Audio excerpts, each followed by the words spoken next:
अस्सलाम वालेकुम। मैं हूं आपको दोस्त आपका भाई डॉक्टर अरशद बलोच। आज बताऊंगा मैं आपको कि ये मुख्तसर टाइम में कि ये इंसान और गंदम और ये कुंगियों का क्या इंटरेक्शन है। सबसे पहले आप ये बात ज़हन नशीन रखें कि यहाँ इस यूनिवर्स में हर चीज़ अपनी बका की तगोदौ में है। उसके लिए चाहे उसको जंग लड़नी पड़े, उसको जैसे भी किसी को नुकसान देना पड़े, तो वो जो है वो करता है ताकि उसकी बका मुमकिन हो सके। और इस सिलसिले में सबसे ज़्यादा शार्प, सबसे ज़्यादा कनिंग और सबसे ज़्यादा होशियार और ख़तरनाक जो है वो इंसान ख़ुद है दोस्तों। जितना ख़ुद इंसान ने अपनी सर्वाइवल में अपने इंसानों को परेशान किया है, दुख दिए हैं, तकलीफ़ें दी हैं, उनको मारा है, उतना शायद किसी ना फंगस ने, ना किसी बैक्टीरिया ने, ना वायरस ने, ना किसी और ज़ीरू ने कंपटीशन में इंसान को नुकसान पहुंचाया है। इसने खुद ही जो है अपनी नस्ल इंसानी के लिए ख़तरनाक बना हुआ है।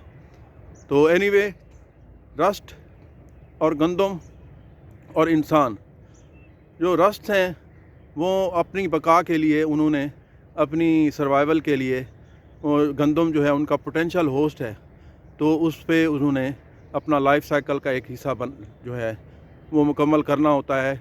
और उसके लिए ज़ाहिर है जब गंदम उसके अगेंस्ट कमज़ोर होगी तो उसकी पैदावार कम होगी, और जो पैदावार कम होगी वो ज़ाहिर है हम इंसानों के लिए ख़तरे का बायस है, क्योंकि हमारा इन्हसार जो है वो गंदम पे है, हमारी खुराक है। एक फ़ाइट है उसमें जो फंगस है और गंदम है, ये उसमें एक दौड़ है, उसमें भाग रहे हैं। और यकीनी बात है इसमें हमारा जो फ़ायदा है वो गंदम के साथ है, लिहाजा हम उसका साथ देते हैं। और इसमें देखिए हम उसकी जो गंदम है उसके अंदर कोशिश करते हैं कि इम्यूनिटी हो, उसके अंदर रेजिस्टेंस हो, उसके अंदर ताकत हो कि वो जो उस के अगेंस्ट जो जरासीम है वो उसको जो है ख़ुद से दूर भगा सके और उसका असर ना ले सके। और उसके मुकाबले में फंगस भी जो है, जो जर्म है, वो भी अपने अंदर तब्दीलियां लाता रहता है। जितनी स्ट्रांग होती है गंदम, तो उतना ही वो अपने अंदर ताकत जो है वो पैदा करता रहता है, जिसको हम म्यूटेशन कहते हैं। लेकिन अब हमने अक्लमंदी, चूँकि इंसान अक्लमंद है, तो हमने ऐसा सिलसिला करना होता है कि ये जो दौड़ है ये इसमें हारमोनी ना हो, एक बिल्कुल परफेक्शन है वो उसको आगे पीछे किया जाए। आपको पता है बीमारी के लिए ज़ाहिर दर्जा हरारत की ज़रूरत होती है, और जो एक बहुत ही स्ट्रांग पैथोजन होना ज़रूरी होता है, और बहुत ही कमज़ोर जो है होस्ट होना ज़रूरी होता है। और उसमें इंसान का अमल दखल जो है वो ज़ाहिर है इन सब चीज़ों में है।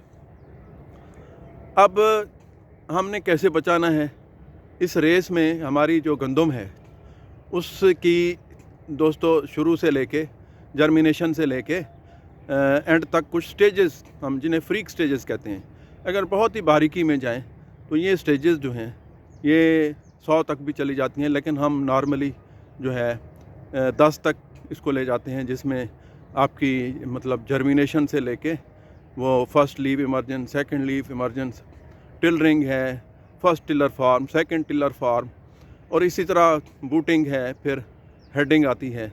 और हेडिंग के बाद हम इसको प्रोडक्टिव स्टेज जो है उसको 10.1, 2, 3, 4 और उसमें जाते हैं। तो ये 10 तक जो है वो रेस ख़तरनाक होती है। अगर इस 10 तक फंगस जो है वो किसी भी स्टेज पे नुकसान दे दे तो वो हमारे लिए जो है वो पैदावार में कमी का बायस बनती हैं। और जब उससे आगे प्रोडक्टिव स्टेज आती है तो दोस्तों वहाँ फिर हमें कोई ख़ास नुकसान का अंदेशा नहीं रहता। तो इसमें जो 3 कुंगियाँ हैं उसमें पीली कुंगी ख़तरनाक है। उसकी वजह ये है कि वो हर स्टेज पे आती है, वो अर्ली स्टेज पे आती है, उसकी जर्मिनेशन पे, यानी जब शुरू में प्लांट्स होते हैं उस पे आती है, टिलरिंग पे आती है, उसकी जॉइंटिंग पे आ सकती है, बूटिंग पे आ सकती है, हेडिंग पे आ सकती है। इस वजह से वो नुकसानदेह है। जबकि बाकी जो हैं ब्राउन रस्ट है, जैसे स्टेम रस्ट है, वो इस वजह से हमारे लिए नुकसान नहीं होता कि वो एक स्पेसिफ़िक स्टेज पे आती हैं। तो येलो रस्ट के लिए हमें ख़तरा रहता है। तो उसमें हम बहुत सारी चीज़ें जो हैं वो इनकॉर्पोरेट करते हैं। मसलन जो एक वैरायटी है उसमें रेजिस्टेंस को इनकॉर्पोरेट करते हैं, उसमें जो डेट ऑफ सोइंग है उसको आगे पीछे करते हैं। तो इसी तरह ये हमारे जो ऑप्शंस हैं मैनेजमेंट का ऑप्शन, वो हमारे पास बड़ा स्ट्रांग ऑप्शन है जिसको हम करते हैं। तो इस दफ़ा हमने अर्ली सोइंग जो है उस पर तवज्जो दी है, और बहुत सारी हमारी अच्छी अक़साम भी हैं जो इस फंगस के ख़िलाफ़ रेजिस्टेंस रखती हैं। तो अब हमारी जो 70% क्रॉप है दोस्तों, वो बूटिंग से आगे यानी 10 स्टेज से आगे की तरफ जा रही हैं। तो इसीलिए अब हमें कतई ज़रूरत नहीं है फंगस से परेशान होने की। फंगस वो टाइमिंग को हमने छेड़ दिया।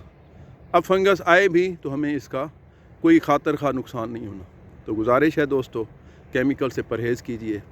तो अब बहुत सारे लोग जो हैं वो आपको वर्गलाएंगे, कहेंगे तो कहीं पे अगर फंगस नज़र आती है तो दोस्तों ये हमेशा नज़र आती थी, अब ये पहली दफ़ा नहीं है। आपने किसी के झांसे में नहीं आना।